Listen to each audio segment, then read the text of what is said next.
700 కోట్లు ఎటు సాల్తలేవు. అంతకంతకు పెరుగుతున్న రిటైర్మెంట్ బెనిఫిట్ల భారము బీఆర్ఎస్ నిర్వాహకంతో ఆదాయంలో మూడో వంతు ఉద్యోగుల జీతాలు పింఛన్లకే. కోర్టు మెట్లెక్కుతున్న రిటైర్డ్ ఉద్యోగులు. ఫైనాన్స్ సెక్రటరీపై వారానికి 60 నుంచి 70 కంటెంప్ట్ కేసులు. 9,000 కోట్లు దాటిన బకాయిలు. తీవ్ర ఇబ్బందుల్లో మాజీ ఉద్యోగులు. ఎటు సాల్తలేవు. బీఆర్ఎస్ నిర్వాహకంతో ఆదాయంలో మూడో వంతు ఉద్యోగుల జీతాలు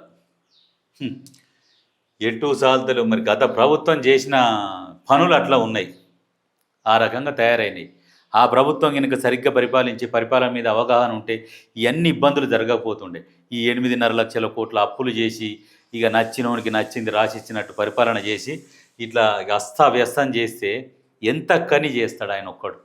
చేస్తున్నాడు, మ్యాక్సిమం ప్రయత్నం చేస్తున్నాడు.